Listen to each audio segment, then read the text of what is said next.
Welcome to Dinosaur George Kids, a show for anyone who loves dinosaurs. Dinosaur George has studied paleontology for over 50 years and has performed live to over 4 million students across the world. So sit back and enjoy today's show. Now, here's Dinosaur George.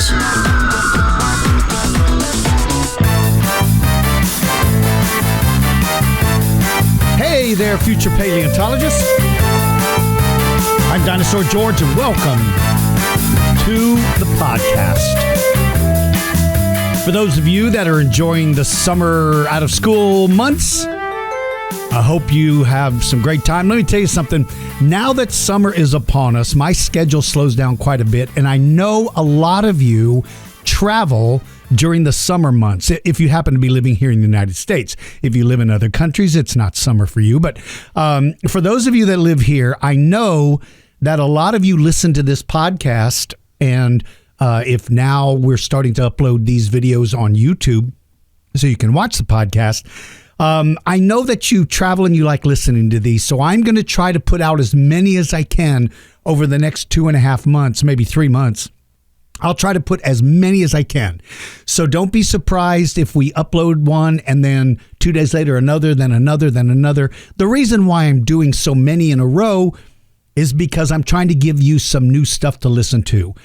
So many of you contact me and say, I've listened to every single episode twice, and I appreciate that very much. And so I'm going to do everything in my power to try to get a bunch of them out there for you quickly.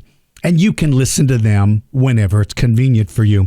For if you're new to this podcast, it is designed for young people, but it's listened to just as many adults. And let me tell you sort of how I do it so it makes sense to you. The show is sort of divided into two things. The first part, well, three things. The first part are the announcements, the shout outs to people. For T-Rex members of the Patreon Club, once a month, I do a birthday shout out if you have a birthday in that particular month. And then I do give you some news and information of where I'll be and that kind of stuff. Then the next segment is the focus part. That's where we talk about the individual animal or animals who are the subject of this particular podcast. Then the last half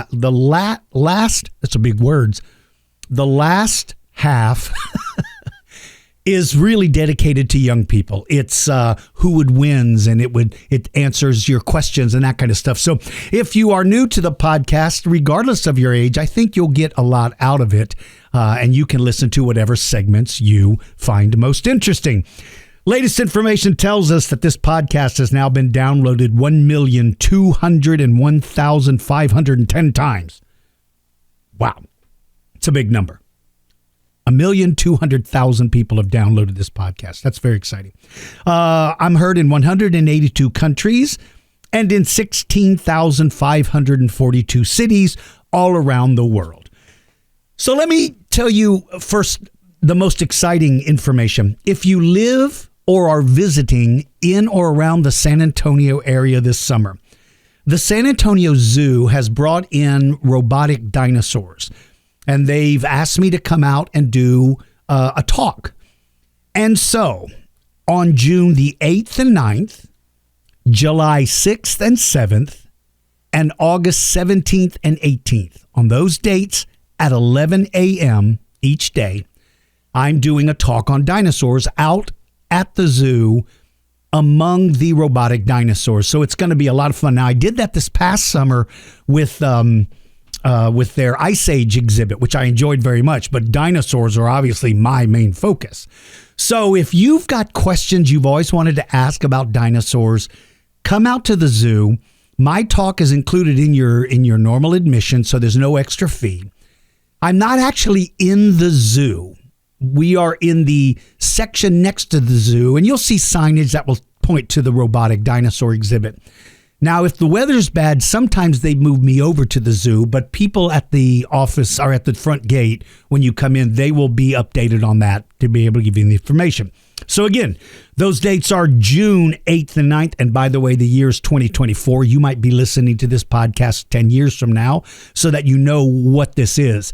So in 2024, June 8th and 9th, July 6th and 7th, August 17th and 18th. Those are the dates that I will be speaking at the San Antonio Zoo at 11 a.m. each of those days.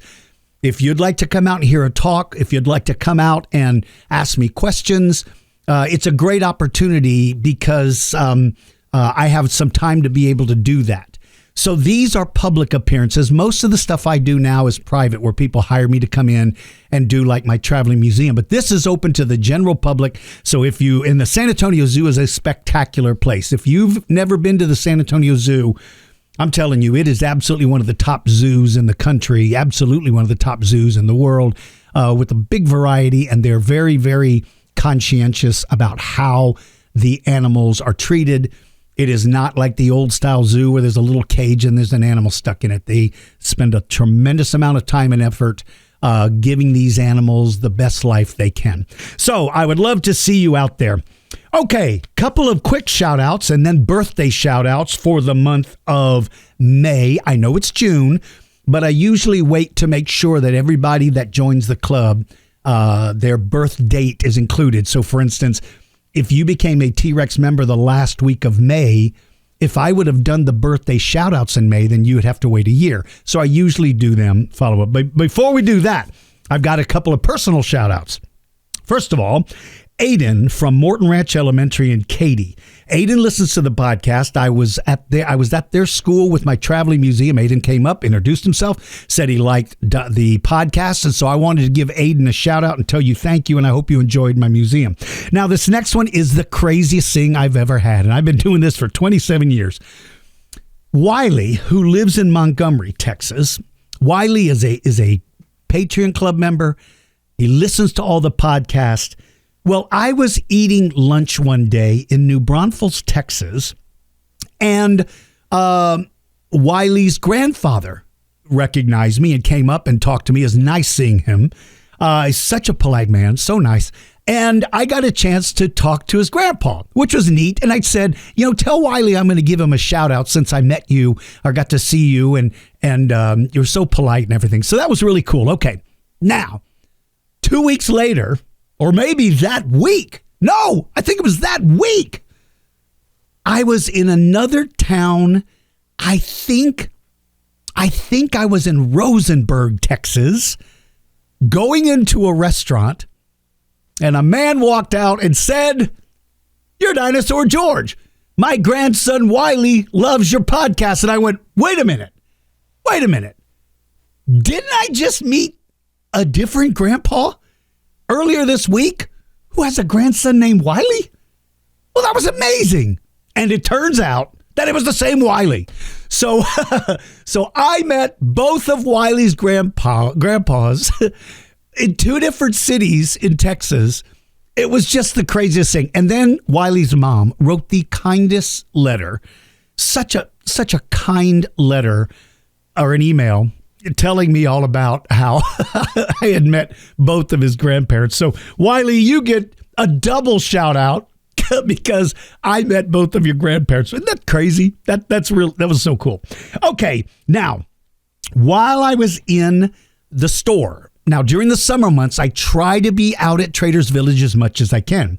So a couple of weekends ago, Yara and Sophia, who came all the way from Dallas with their mom, I got a chance to meet them at the museum. I took them behind the scenes, let them get up close. I think both of the girls were eaten by a dinosaur now that I think about it.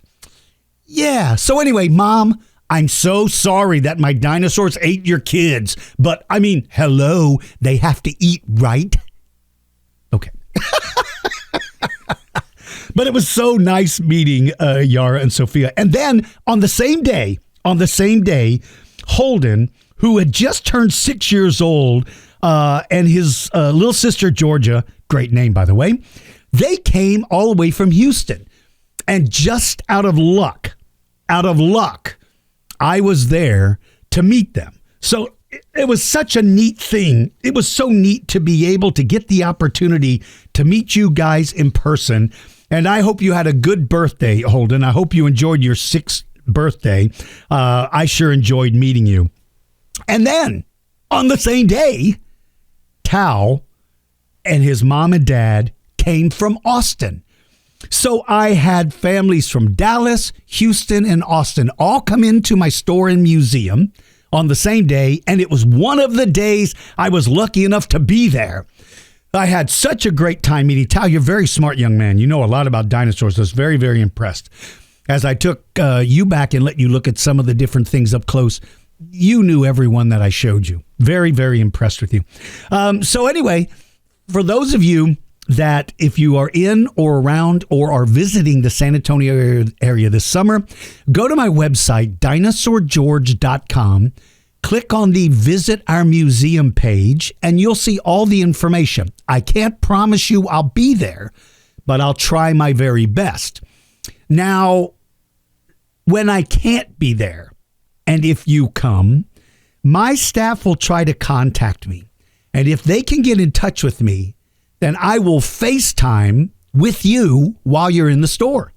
So what they do is the staff contacts me and says, hey, is there any possibility that you can speak to someone? Now, if I'm driving down the road, I can't. Obviously, it's not safe. But if I'm in a place where I can, I will. Well, that happened yesterday when Jay came all the way from Cincinnati, Ohio, to visit the store. I was so sad that I missed you because I had been there earlier that morning, but I had to go take care of something. So I'm missing, but I did get to FaceTime with Jay. And I want to mention, by the way, Jay's dad is a career police officer. Thank you very, very much for your service to our communities. Thank you so very much. So Jay came in.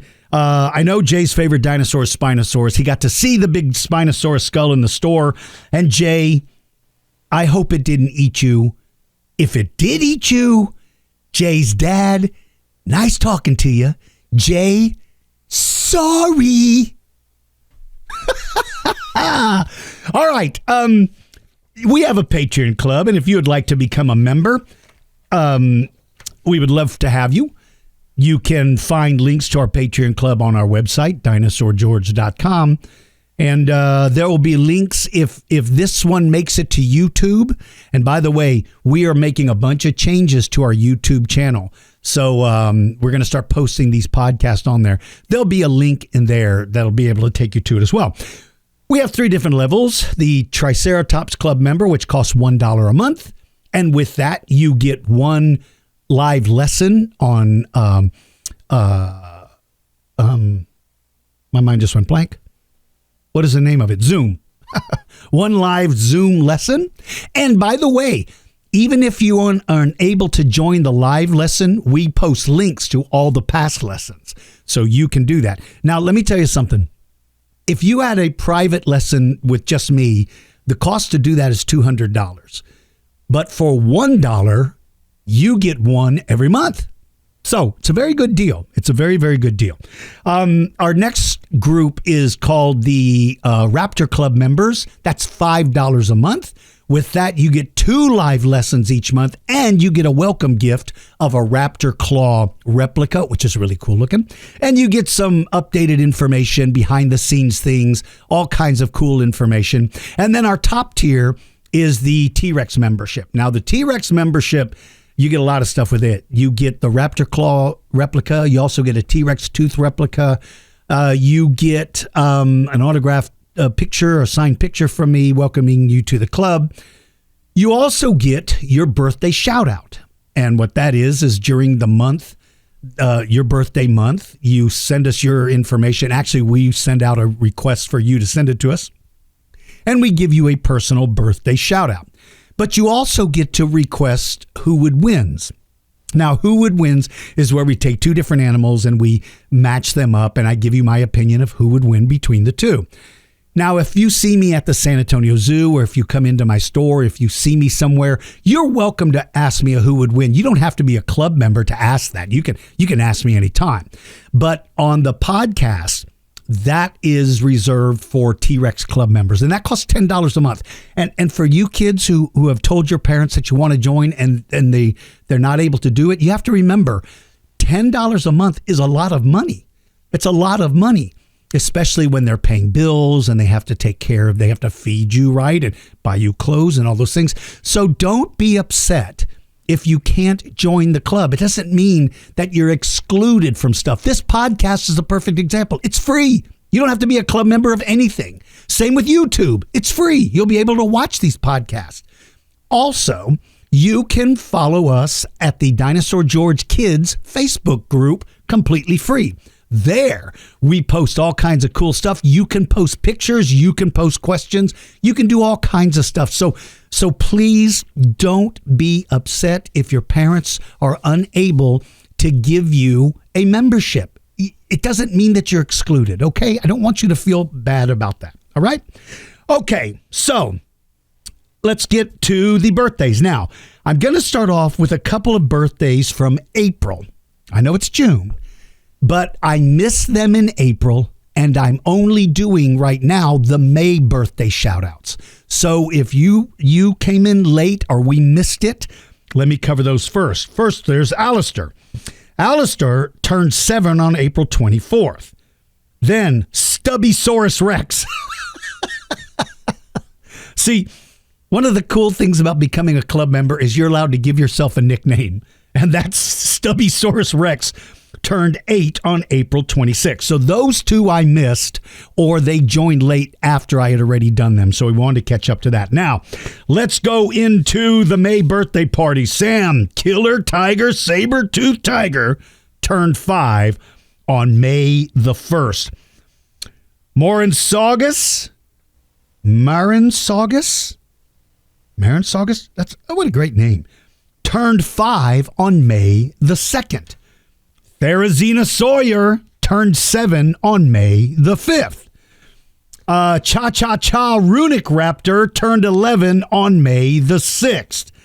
This is so cool. I met them. They were traveling across the country. And they were on, I want to say you guys lived in California. And you were on the way to Florida. And you stopped by the museum. And I happened to be there. I remember that name, Cha-Cha-Cha Runic Raptor, who turned 11 on May the 6th. Happy birthday to you. And I hope you guys had a safe trip there and back home again. Russell Raptor turned 10th on May the 9th. Microraptor Rex turned 8 on May the 9th. Asher Tinosaurus turned 4 on May the 10th. Cha-Cha-Cha Deirdre Raptor turned 5 on May the 10th. And you know what's really cool is her Grammy gave her the membership for birthday. What a neat birthday gift. Thank you, Grammy. That's very kind of you. Cha-Cha-Cha Deirdre Raptor. What a great name. Oliver turned 9 on May the 10th. Oliver has been a listener of this podcast for a very, very long time. Alexa Venator turned 8 on May the 11th. Hankylodon turned 6 on May the 13th. Ashley Raptor turned 11 on May the 17th. Ashley Raptor's been a member for a very long time, too. Brachio Heath turned 5 May the 17th. Jack turned 6 on May the 19th. Oliver Raptor turned 8 on May the 19th, and that happened to be his 1-year anniversary of being a member. Andrew Sarkis. That's a great name, Andrew. Andrew Sarkis turned 8 on May the 21st. Abel Rex turned 8 on May 25th. Lucas Raptor turned 6 on May 26th. Torin turned 9 on May 27. Grandma Mimus turned 8 on May 29th. And CJ Cha-Cha-Cha Raptor turned 5 on May the 29th. And Indo Eli turned 5 on May 30th. And Indo Eli said, I love you, Dinosaur George. Thank you for my birthday shout out. Well, you're very welcome, my friend. And, you know, for some of you that are new to this podcast, you might be saying, what is Cha-Cha-Cha Raptor? Well, it just happens to be the most horrible creature that ever lived. That's what Cha-Cha-Cha Raptor is. Here's the deal. We had a raptor egg in our laboratory, like on Jurassic Park. And one of them was hatching, like on Jurassic Park. Well, remember that scene where the guy started helping the raptor break out by removing the eggshell? Well, I thought that was the nice thing to do. And so I started to do it. Well, when I opened a piece of the eggshell, this horrible little raptor stuck its head out and yelled, "Dude, this is my house. You think it's okay to simply open the door and look in my house?" And I'm like, okay, first of all, I didn't know that thing could speak English. But more importantly, what are you so mad about? Well, from that point on, that little raptor hates me. It attacks me every single place I go. And it's such a smart little dinosaur. It lives somewhere in the studio. We don't know where because we can't find it. It's an expert at camouflage.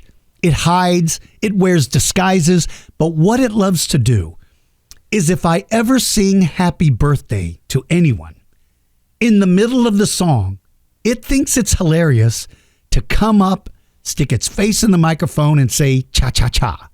So if it's like, happy birthday to you, cha-cha-cha, he thinks it's hilarious. So we named it Cha-Cha-Cha Raptor. That's the name of it. If you ever come out to the store at Trader's Village, sometimes we have it out there. But it's usually living in here, and it wears disguises. The last time I did it, we had 3 employees in there. And I got to say, one of the employees looks kind of weird because he had a really long nose and a big fuzzy mustache and glasses. Turned out it was Cha-Cha-Cha Raptor. It threw off its disguise and attacked me in the middle of the song. Another time, it was dressed as a fireman. One time, it was dressed as a UPS driver. One time, it was hanging from a ceiling fan and let loose and dropped on top of me and assaulted me. This thing it's just incredible. And everybody looks all over this studio to try to make sure it isn't here. And what happens? It's here. So anyway, that's the story of Cha-Cha-Cha Raptor. All I can tell you is you want to stay away from that horrible little creature. All right, my friends, speaking of creature, let's do our feature creature. It's time for our feature creature segment.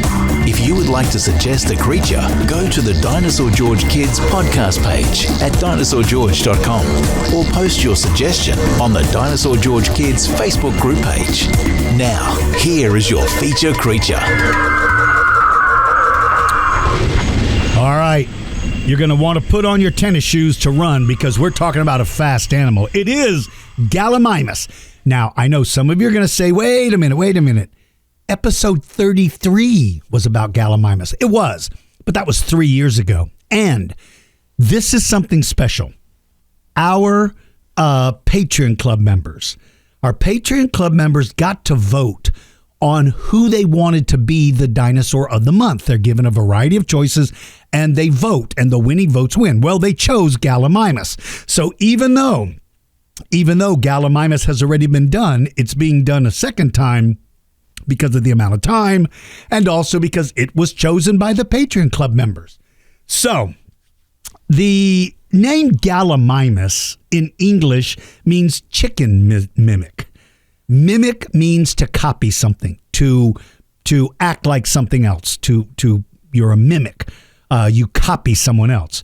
And so chicken mimic is given that name because of its neck and its body, basically. As scientists became more and more aware that dinosaurs were not slow-moving lizards, but they were actually bird-like, Gallimimus is an example of one of those dinosaurs. All dinosaurs have a first and last name. The first name is Gallimimus. Its last name is Bullatus, Bullatus, Bullatus. When you see some dinosaurs will have the same first name but a different last name, that means they're from the same family, but there's a little bit of differences between them. And so the same dinosaur can get 2 different names. Stegosaurus is an example. There's Stegosaurus armatus, undulatus, longispinus, stenops. I don't know if all of those are still valid, but that's an example of one dinosaur name with different last names. So Gallimimus's last name is Bullatus. There are some scientists that believe that there's other genuses. Your last name is called the genus name. There is the family name, and then there's there's the species, and then there is the genus. So No. There's genus and then species. I'm sorry, the species name is Bullatus, right? Why am I so confused all of a sudden? Yeah, the genus is Gallimimus, the species is Bullatus. Okay, I have it backwards on my notes, and that's why I was kind of confused. It is an omnivore, meaning that it eats omnis. All right, let me tell you guys a great story. I was talking to some kindergartners one time. Kindergartners, you got to remember these are little. And I was talking about diet, and I said an animal that eats plants is an herbivore. An animal that eats meat and plants is an omnivore. So then I said, what does a carnivore eat? And the little girl said, cars? A carnivore? Get it? A carnivore. No, carnivores eat meat. So Gallimimus is an omnivore, meaning that it ate meat and plants. You know, sometimes it's hard to say for sure what an animal eats unless they find the fossilized remains of its meal inside of what would have been its stomach area. There's no way to know for sure, but there are ways we can do, and that's called comparative anatomy. We look at living animals today who have similar features that look the same and probably behave the same, and then we can apply that to a prehistoric animal. Doesn't mean we're right, but if you have teeth that are made for chewing plants and your teeth look exactly like an animal today that eats plants, then you could pretty much say, okay, it ate plants. If you have sharp teeth with serrated edges, that generally means you're a carnivore. And so with Gallimimus, we believe it is an omnivore. It is bipedal. That means it only walks on two legs. It does not walk on all fours. It only walks and runs on two. It lived during the late Cretaceous, around 70 million years ago. Someone asked me one day, why do you say the late Cretaceous? Well, time periods are divided between early, middle, and late periods. So, for instance, the early Cretaceous could be millions of years away from the late Cretaceous. So if you just said Cretaceous, well, you're covering a huge amount of time. So if you divide them into early, middle, and late, you at least narrow down what the section of the Cretaceous was. So this animal is a late Cretaceous animal living about 70 million years ago. They're found in the Gobi Desert in Mongolia, and they're relatively large compared to a human, but not compared to some of the other giants. They were 6 meters, that's 20 feet long. They were 1.9 meters tall. That's about a little over 6 feet tall. That's taller than most people, 6 foot 3 inches. They weighed between 400 and 490 kilograms, which is 880 to 1,080 pounds. So you're not talking about lightweight. It's not super big, super heavy, but it's sort of a mid-range dinosaur. The first bones were discovered in the 1960s, but an almost complete skeleton was found in 1972. So what we really learned about it was really not too terribly long ago, 1972. Some of you may recognize this dinosaur from the very first Jurassic Park movie. Remember that big flock of dinosaurs that are running sort of fluidly together and they're running away from the Tyrannosaurus Rex? Those were Gallimimus. I don't know if those are Gallimimus. Those may have been Struthiomimus or Ornithomimus. I don't remember, but they're basically the same animal with some variation in their skeleton, but they look almost all the same. These things are fast. They have long legs and they don't weigh as much. So the estimates are that they could run between 29 to 34 miles per hour. That's 42 to 56 kilometers per hour. That's fast. That's 34 miles an hour is fast. I mean, that's moving very quickly, especially for a relatively large animal. It's mouth. Now, in my studio where I'm recording from right now, if this gets put on YouTube, and it will, you can see an image. I have a Gallimimus skull. And one of the things that really stands out, it's its mouth. First of all, they do not have teeth. They don't have teeth. They have a beak. And the beak would have been covered with something called keratin, which is what your fingernails are made of, keratin. So it kind of gave it sort of a covering, which would have made it very, very hard. Now, that would have allowed it to bite tough vegetation, but it also would have allowed it to grab on and hold on to animals that are trying to escape. It probably ate lizards. It ate snakes. It probably ate small turtles and tortoises. It would have eaten eggs. It would have eaten baby dinosaurs. it would have eaten literally anything that it could get down its throat without having to chew it up because they don't have teeth. They're not very good at chewing. Now, they do have 3 long, skinny, sharp fingernails that are excellent for grabbing. Excellent for grabbing. Maybe they could have used their arms to rip apart bigger prey and eat it, but they certainly couldn't do it with their mouth. So these animals have this keratin covering, which reinforced it and made it stronger. They did not have teeth. But one of the first things you notice is they have huge eyes. Really, really big eyes. Huge eyes. Large eyes generally mean either excellent vision or night vision or both. I think Gallimimus could hunt during the day or at night, and I think it would have given Gallimimus a huge advantage. To be able to hunt in the dark is very, very advantageous, especially for an animal as large as it is. You know, I talked about it being small compared to other dinosaurs, but it's still a big dinosaur. So if you're walking around during the day, it's easier to spot you and hide or run for safety. But if you're walking around at night and your eyesight isn't as good as it sees you long before you see it. So it's got really, really large eyes. And again, that would have been effective in helping to see movement. A little scurrying mouse moves and it's seen, not a mouse, but there was mouse-like animals. It would have immediately picked it up and saw it. They could watch for danger as well. I don't think many animals were able to catch these things, to tell you the truth. I don't think big predators wasted their time. Tarbosaurus probably didn't mess with it here in North America. I don't think Albertosaurus or Daspletosaurus or even Tyrannosaurus Rex or maybe even Nanotyrannus, I don't think they would have messed with these because there's no reason you're not going to catch them. So they probably use that good eyesight to also help look for danger as well, I would suspect.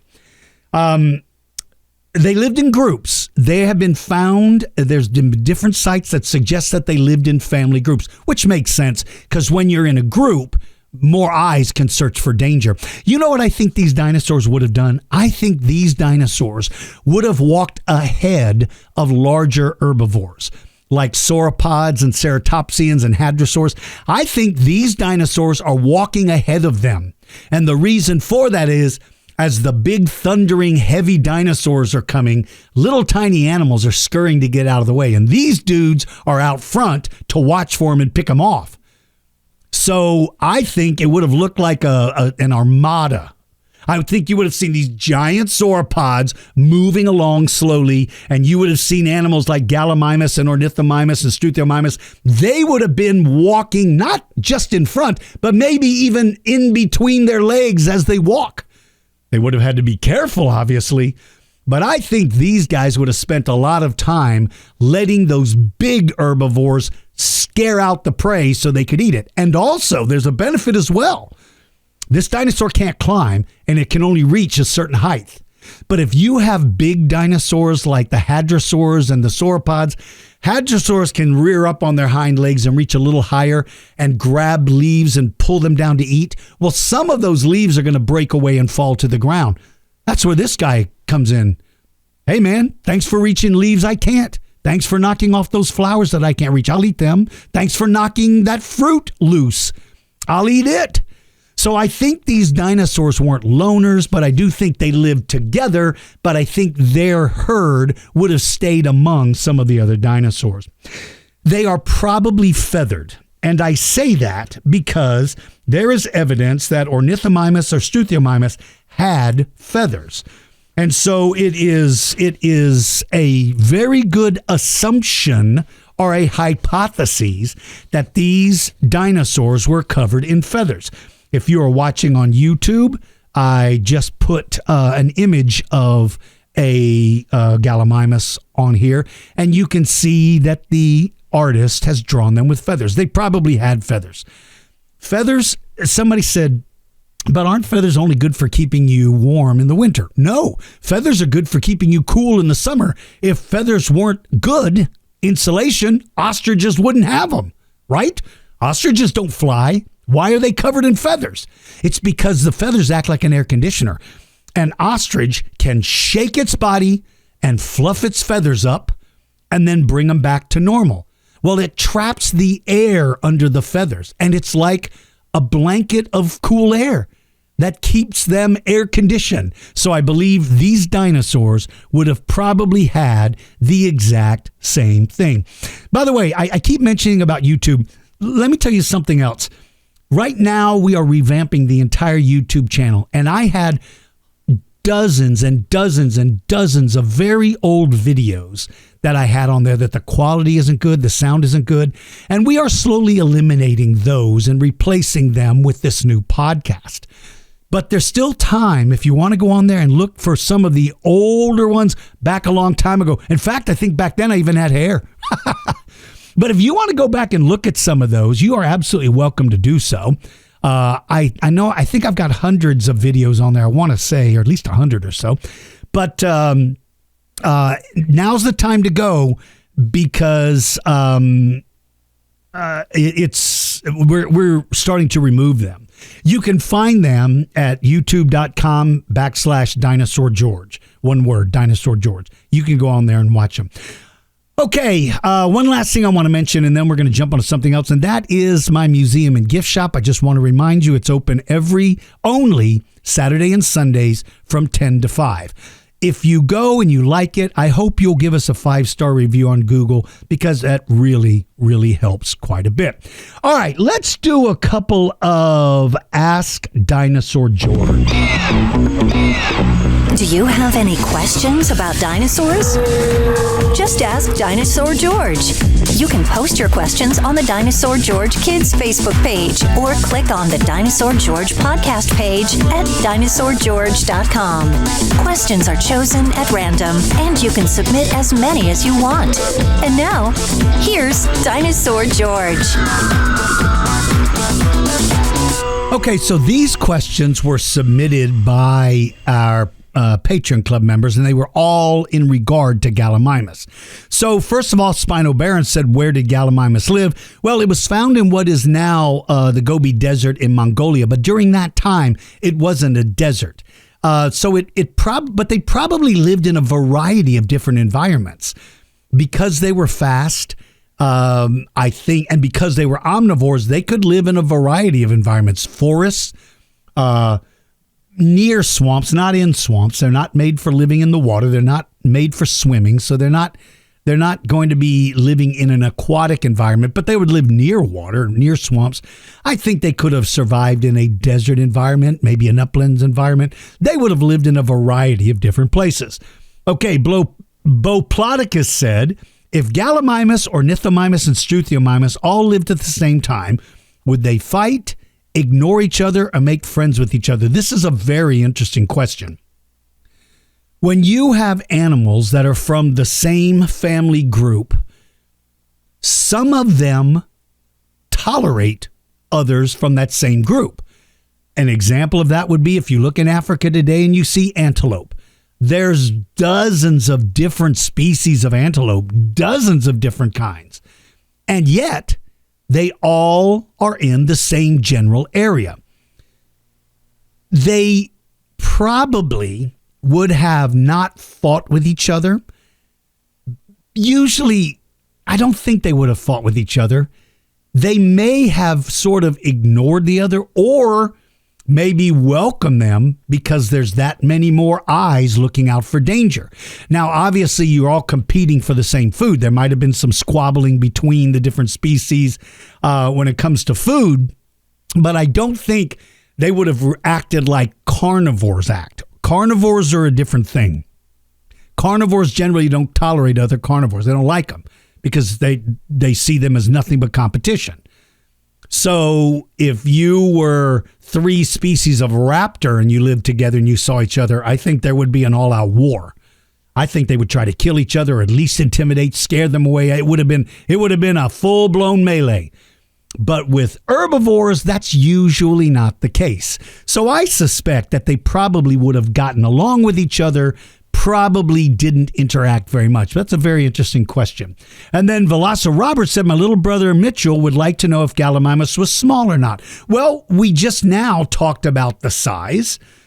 And so you now know that they were relatively big compared to us, but sort of a medium-sized predator. Now, keep in mind, these questions were asked before this podcast. So if you say, well, he already talked about that, well, remember, they wrote this before the podcast was recorded and before I gave them anything. All right. Dinosaurus said, hello from California, El Stinko. Okay, first of all, I'm not El Stinko. I don't even know who that person is. If one more of you kids calls me El Stinko, I want you. No one knows the identity of El Stinko. El Stinko is a superhero whose underarms are so powerful he can knock dinosaurs out. I don't know why people think it's me, because clearly if you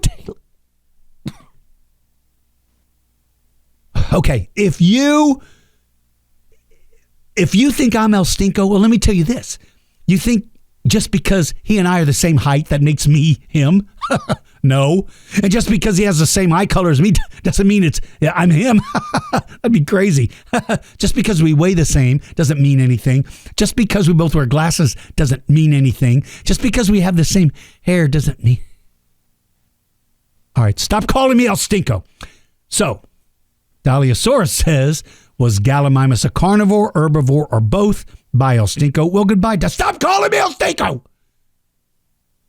Okay, so I told you that herbivores eat plants, omnivores eat meat and plants, carnivores eat cars. So it did not eat cars. Now, I know it liked trucks and motorcycles. If I remember correctly, they love the taste of motorcycle. What were we talking about? Okay, anyway, back to your question. Yes, omnivores, they ate them all. It's a good question. Joeysaurus Rex and Brachio Heath both said, how fast was Gallimimus? Told you guys how fast Gallimimus is estimated to be. Now, you may say, well, wait a minute. How do they know how fast they went? How do they know? Let me go in here and find it real quick. Okay, 29 to 34 miles per hour, 42 to 56 kilometers per hour. How do they know that? There's a couple of ways. One of them is the measurement of the legs. You have 3 bones in your legs. You have your femur, which is the big bone up that connects to your hip, and then below that you have your tibia and fibula. Well, there are ways that we can look at modern animals and we can measure those bones and compare the sizes of the upper leg to the lower leg, and it helps formulate an estimated speed. So they can use that formula on a horse, and we can make a horse run and see how fast it goes. And we find out that those estimates are pretty close. It works with a cheetah, works with an ostrich, works with anything. And so works with a human. And so using that same mathematical equation, they are able to apply that to a dinosaur like Ornithomimus or Gallimimus, and that helps us understand its estimated speed. All right, Grandma Mimus says, Grandma Mimus is over the moon that Gallimimus is the featured dinosaur for his birthday month. Nice. He wants to know if Gallimimus could swim or swim well. Hey, that's a great question. That's a really, really good question. When you look at an animal, and by the way, Grandma Mimus turned 8 on May 29th, right? Not too long ago. When you look at an animal, Graham, and you look at how its body shape is, those things will help you understand whether or not an animal is an effective swimmer. Like floating is not the same as swimming. An ostrich is not a very good swimmer because its body shape isn't meant for that. It could certainly swim, but it would have difficulty. I believe that's the case with Gallimimus. I believe Gallimimus is not designed for being a very good swimmer at all. I think it did everything it could to avoid having to swim. Now, at some point in time, almost every animal has to swim. Flooding is an example of that. When it floods, you swim or you don't make it. So I think in a situation like a flooding river that they have to cross, I think they just would have sort of done the doggy paddle with their back legs. I don't think they would have rowed with their front arms. Maybe they would have tried to sort of scoop water to help them move along, but I think they would have been very clumsy swimmers, in my opinion. Okay, and then we have Sageosaurus, age 7. Was Gallimimus as tall as a grown-up human like in the Jurassic Park movies? Yes. Yeah, it was. Those movies are actually pretty accurate. those movies are pretty accurate as for the size. You remember that scene where that paleontologist and those two kids are like ducking behind a fallen tree, and the herd of Gallimimuses are running past to get away from the Tyrannosaurus Rex. The sizes were pretty accurate. They were taller than most people. Maybe some professional basketball players or some really, really tall people might have been as tall as Gallimimus, but Gallimimus is still a little bit taller than most humans. All right. Earlier I told you about the Dinosaur Kids Facebook group page. And there are some pictures that were sent to us or posted on there that I wanted to just cover.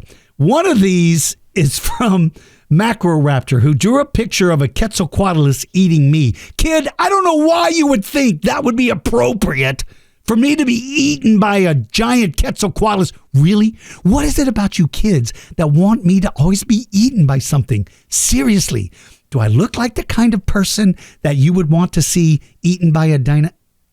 Don't answer that. Let's keep going. Maggisaurus Rex got a pack of dino hair clips for her birthday. Oh, that is so cool. She's been making a who would win battle in her hair each morning. That is brilliant. I love those hair clips, and that is absolutely brilliant, Maggisaurus Rex. You've created your own who would win in your hair. That is very, very cool. This is from Antonio Raptor, age 7, wanted to share a drawing of a T-Rex on a fence, singing at the sunrise to wake up the other dinosaurs. Okay. One of my earlier podcasts, I mentioned about how funny it would be if Tyrannosaurus Rex sounded like a rooster and would sit on the fence in the morning and wake everybody up in the forest with a... Oh, that's great. That's absolutely great.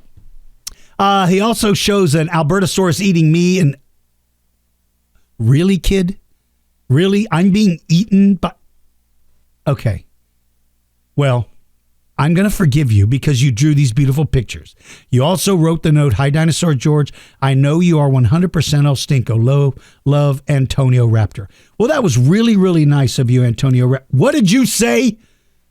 I'm not 100% El Stinko. I'm not. No one knows the identity of El Stinko. Stronger than Superman, greener than the Hulk, more luscious hair than Wonder Woman. No one knows the identity. Okay, this is interesting. It says, "Hi, Dinosaur George. We'd like to go to the Burke Museum in Seattle, Washington, and have a question about something we learned. We like going to the Burke Museum." This is from Ezekiel, age 8, and Rowan, age 5. "The Burke Museum said only one dinosaur fossil has ever been found in Washington State. Is that just dinosaur fossils that scientists verified like DG talk about, but others have found? Why are fossils so hard to find in Washington State?" Okay, here's the deal. The Earth is made up of layers of dirt, and each layer is from a different time. Think of the Earth as a book laying on its side, and when you open up the book and you see all the pages, each time you turn a page, imagine you're going farther backwards in time. So let's say that dinosaurs lived on page 56 of your book. I'm just making this number up, okay? Let's say they lived on page 56. Well, let's be more accurate. They lived on page 65. 65. Okay. On page 64, which is under it, you find other dinosaur bones. But on page 66, you don't find any dinosaur bones. That means page 65 is when all the dinosaurs died. Okay. So anyway, let's say that living in Washington State, the state is made up of layers of dirt. It's just that the layer that has dinosaur bones isn't in a lot of places. You can't see it. In some places, other layers of dirt have buried it, so you can't get to it. And in some places, erosion has taken away all the pages, and you're way down here on page 20, and there weren't dinosaurs then. So the reason why it's hard to find dinosaurs in your state isn't because they weren't there. It's because the layer of dirt where the bones are can't be seen in a lot of places. I hope that makes sense to you. That's a very good question. Okay, let's go. This is from Allosaurus. How nice. Hi, Dinosaur George. Question: birds are dinosaurs. Does that mean that birds are reptiles? P.S. I love your podcast. That's very kind of you. That's very, very kind of you, Allosaurus. Okay. Dinosaurs. Birds come from dinosaurs. Dinosaurs come from reptiles. But they're more closely related to crocodiles. So birds are related to reptiles if you go back far enough in the history of the animal. So birds are related to reptiles, but they don't fit into the reptile family because they have a different group of features that makes them their own family. They came from raptor dinosaurs. You know, if you look at the foot of a bird, a modern bird, they have scales on their feet. Just like prehistoric crocodiles and lizards and snakes had scales. So they have some qualities, some features, but they are not from the same family, and therefore they are not listed as reptiles. But that's a brilliant question, and I'm very, very proud that you were able to make that connection. That's very, very good. All right, let's do a couple of... Who would win? What if two different prehistoric creatures fought? Who would win? T-Rex versus a giant wolf? Raptor versus terror bird? Spinosaurus versus Triceratops? You choose the animals, and Dinosaur George will size them up and pick a winner. Now, get ready. It's time to find out who would win.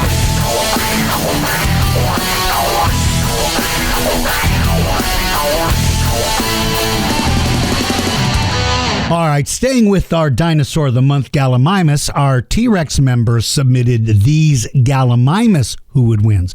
This first one is from Emersonsaurus Rex, age 8, from Nixa, Missouri, who said Gallimimus versus Velociraptor. Wow!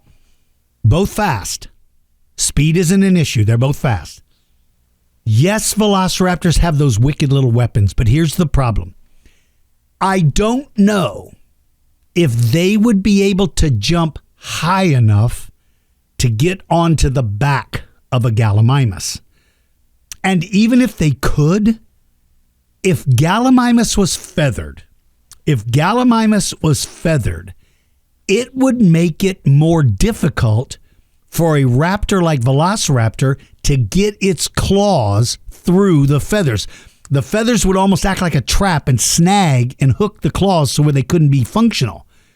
I personally believe Gallimimus would win. Gallimimus isn't helpless. I told you it's got those 3 claws and the foot. They could kick. You know, an ostrich can literally slash open a predator. That's why predators don't mess with ostriches, because a kick from that foot can split them wide open. Gallimimus has that feature. They are faster, they're taller, they're more powerful. I would give that particular fight to Gallimimus. All right, this one comes from Ankylosaurus Jack, who says Gallimimus versus Scorpius Rex. The only thing Gallimimus could do against the mythological or the made-up Scorpius Rex is stay out of its way. It's not going to do any damage to it. It's not going to do anything to it. Its hand claws are not made for attacking big animals. They're made for grabbing and holding small prey.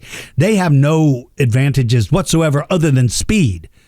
The only thing they could do was stay away from it. Because if Scorpius Rex got in one bite, game over. That's it. That's it. There would be no chance. I would give it to Scorpius Rex. He also listed Ankylosaurus versus Indominus Rex. Okay, Indominus Rex again is a made up animal, so it's always hard to kind of judge who would win with them because they have no experience in fighting. They don't know what fighting is. If they're raised in a laboratory environment, they're not given live prey to eat because they could run the risk of being hurt by the live prey. They can't afford that. So they're going to feed it something that can't fight back. With Ankylosaurus, with that body armor and its learned knowledge, I would say Ankylosaurus has a distinct advantage over Indominus Rex. All right, Indo-Eli and Ezra Dactyl said Gallimimus versus an ostrich. Nice. Gallimimus has the advantage because of its arms. They both have those feet. They both can kick. They can both cause a lot of problems. But Gallimimus's body is shaped to where its head and neck and arms are in the front and its tail balances it. What that means is that when you're balanced, you are more agile. When you're only standing on two legs like an ostrich, you can kick, but your body can become very unbalanced. Whereas if you're Struthiomimus or Gallimimus or Ornithomimus, you can kick, but your body remains balanced because your head and your tail balance them out. I would clearly give it to Gallimimus. Let's see. What about a terror bird like Kellenkin versus Gallimimus? Now that's different because Kellenkins make their living killing. They only kill. They have to kill to eat. Wow. This is a pretty even fight. I would still give it to Kellenkin only because even though Gallimimus eats small prey, it doesn't take on bigger stuff. I think Kellenkin did. And Kellenkin's skull is built way more heavily than the skull of Gallimimus. I would give it to him. P.S. I told my preschool teacher she was El Stinko to throw everyone off your trail. Well, that's very kind of you. Thank you very much.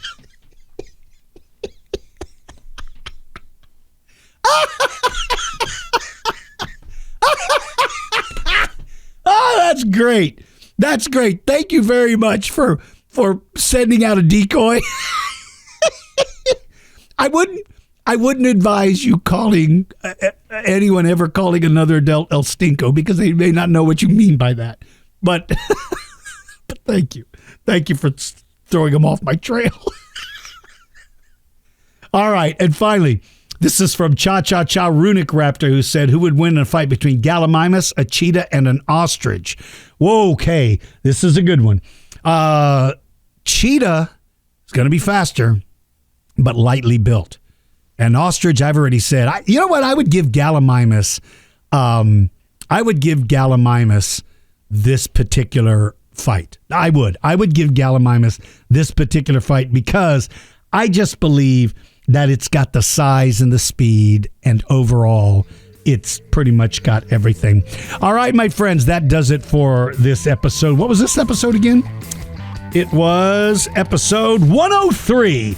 Like I told you guys, I'm going to try my best to get out as many of these as I can over a relatively short amount of time so that you that are on vacation would have the opportunity to listen to them as you travel to and from your destination. For those of you all around the world, thank you so very much for being listeners.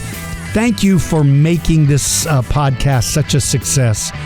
For people everywhere, be kind, be nice.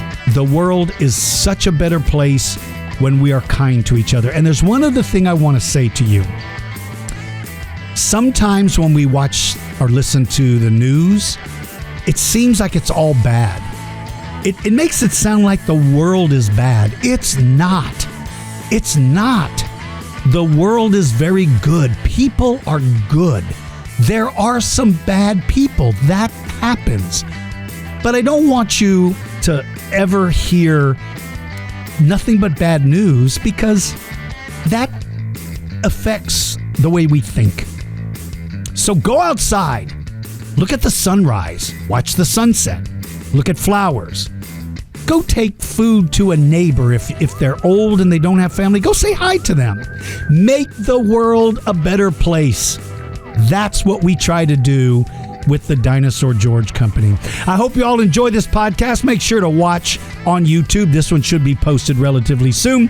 If you're in or around San Antonio, remember, I am out at the San Antonio Zoo on June the 8th and the 9th, July 6th and 7th, and August 17th and 18th at 11 o'clock. Come out there and see me. Take care, everybody. We'll see you all soon. Become a Patreon Club member. It helps. I love you guys. See ya.